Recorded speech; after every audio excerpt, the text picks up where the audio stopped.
Rapid revision of poets and pancake chapter, जो बच्चों को बहुत बोरिंग लगता है, बट अभी बताती हूँ चैप्टर में आपको क्या क्या याद रखना है। तो पोएट्स एंड पैनकेक चैप्टर में सबसे पहले पैनकेक किसकी बात हो रही है कि एक मेकअप के ब्रांड की बात हो रही है जो बहुत ज़्यादा यूज होता था जेमिनी स्टूडियो में, जहाँ हमारे पोएट काम करते थे। यहाँ पे पिक्चरें बनती थी। तो जेमिनी स्टूडियो का सबसे पहले आपको याद रखना है मेकअप डिपार्टमेंट। मेकअप डिपार्टमेंट कैसा दिखता था? एक हेयर कटिंग सलून की तरह दिखता था, और वहाँ पे जितने भी मेकअप डिपार्टमेंट के लोग थे वो अलग अलग स्टेट से आते थे, नेशनल इंटीग्रेशन दिखाते थे। वहाँ के जितने भी लोग थे मेकअप डिपार्टमेंट के, वो लोग कैसे थे, मतलब कि आप कहो कि वो हायरार्की फॉलो करते थे।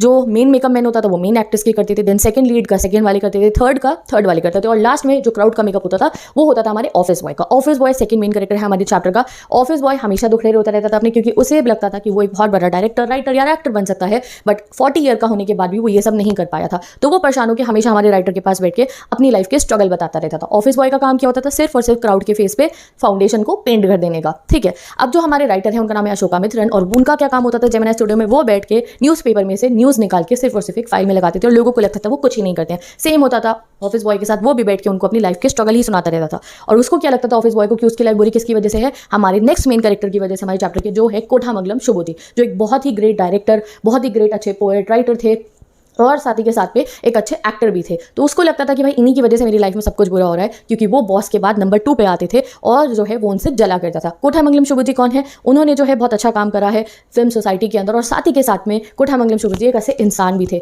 वो अपने घर में बहुत सारे लोगों की हेल्प करते थे, बट स्टिल लोग उनको क्या कहते थे कि वो साइकोपेंट है, यानी कि बॉस की बटरिंग करते हैं। देन हमें बताया जाता है लॉयर के बारे में, जो वहाँ जेमिनी स्टूडियो में रहता था, जो काफ़ी इलीगल काम करते हैं, और उसे इलीगल एडवाइजर कहते हैं, क्योंकि वो एक एक्ट्रेस के चिल्लाने के सीन को रिकॉर्ड करके उसको सुना देते हैं और वो रोके वहाँ से भाग जाती है। लास्ट में हमें कुछ पोएट्स के बारे में बताया जाता है जो आते हैं जेमिनी स्टूडियो की मेस में, और पोएट्स की थिंकिंग क्या है वहाँ की, कि वो पॉलिटिक्स में तो ज़्यादा इंटरेस्ट नहीं रखते हैं, बट कम्युनिज्म को हेट करते हैं। कम्युनिज्म एक पॉलिटिकल आइडियोलॉजी होती है जिसपे देश को चलाया जाता है। देन जेमिनी स्टूडियो के अंदर आती है मॉरल रियारमेंट वाले, जो एक इंटरनेशनल सर्कस है, और वो प्लेस के through Gotham valley and forgotten factor anti communist message देते हैं। देन कौन आता है हमारे जेमिनी स्टूडियो में? एक इंग्लिश पोएट आते हैं जिनके बारे में किसी को नहीं पता होता, और बाद में पता चलता है वो पोएट कौन है? स्टीफन स्पेंडर है। और वो वहाँ पे आके अपनी इंग्लिश एक्सेंट में एक ऐसी स्पीच देते हैं जो हमारे राइटर को भी समझ में नहीं आती कि क्यों उन्होंने दी है। लोकल तमिल्स को, जिनका कोई इंटरेस्ट ही नहीं इंग्लिश पोएट्री में, वो आके उन्हें स्पीच क्यों दे रहे हैं। By the end of the chapter and by the end of हमारे जो राइटर है ना, उनका आप कह सकते हो रिटायरमेंट के बाद उन्हें पता चलता है एक दिन एक बुक खरीद के, द गॉड दैट फेल्ड, कि स्टीफन स्पेंडर उनके स्टूडियो में क्यों आए थे, क्योंकि वो भी एंटी कम्युनिस्ट थे उनके बॉस की तरह, जो जेमिनी स्टूडियो के बॉस थे,